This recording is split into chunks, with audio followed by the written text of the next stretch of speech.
लोकसभा अध्यक्ष ओम बिर्ला यांनी शिवसेना संसदीय पक्षाच्या गटनेतेपदी विनायक राऊत यांच्याऐवजी राहुल शेवाळे यांची नियुक्ती केली आहे। या निर्णयाविरोधात आज शिवसेना सुप्रीम कोर्टात याचिका दाखल करणार आहे।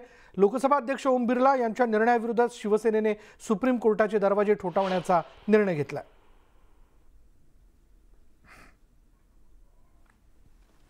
लोकसभा अध्यक्ष ओम बिर्ला यांनी शिवसेना संसदीय पक्षाच्या गटनेतेपदी विनायक राऊत यांच्याऐवजी राहुल शेवाळे यांची नियुक्ती केली आहे। या निर्णयाविरोधात आज शिवसेना सुप्रीम कोर्टात याचिका दाखल करणार आहे। थेट हा विषय देखील आता न्यायालयापर्यंत जाऊन पोहोचलेला आहे। लोकसभा अध्यक्ष ओम बिर्ला यांच्या निर्णयाविरोधात शिवसेनेने सुप्रीम कोर्टाचे दरवाजे ठोठावण्याचा निर्णय घेतला। याचबद्दल आपण बोलणार आहोत। आमचे प्रतिनिधी प्रशांत लीला रामदास आपल्याबरोबर आहेत। प्रशांत, आता गटनेते पदाचा विषय थेट न्यायालयापर्यंत जाऊन पोहोचलेला, काय तपशील याबद्दल?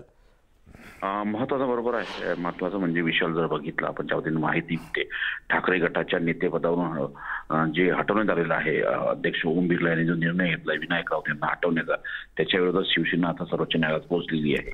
ठाकरे गटाचे खासदार विनायक राऊत आणि राजेंद्र विचारे यांनी सर्वोच्च न्यायालयात याचिका दाखल केली आहे। त्यांनी स्पष्ट केलं आहे की ठाकरे गटाच्या खासदारांनी लोकसभेतील नेत्यांनी मुख्य व्हीपची नियुक्ती रद्द करण्याची मागणी केली होती, पण त्या मागणीकडे ओम बिर्ला यांनी दुर्लक्ष केलं आणि हा जो निर्णय घेतला तो बेकायदेशीर आणि एकतर्फी निर्णय आहे। त्यामुळे या संदर्भात त्यांनी म्हटलंय की सुप्रीम कोर्टाने यामध्ये हस्तक्षेप करावा। आपल्याला माहित असेल की राहुल शेवाळे यांची लोकसभेतील शिवसेना नेतेपदी नियुक्ती करण्यात आलेली आहे। ही नियुक्ती लोकसभा अध्यक्ष बिर्ला यांच्या निर्णयानुसार करण्यात आलेली आहे।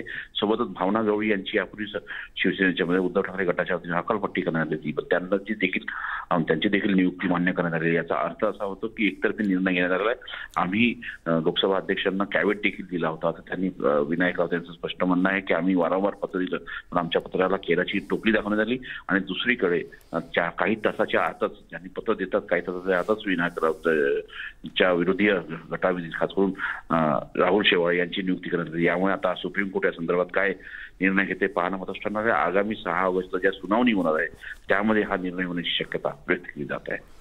धन्यवाद प्रशांत या सगळ्या तपशिलाबद्दल।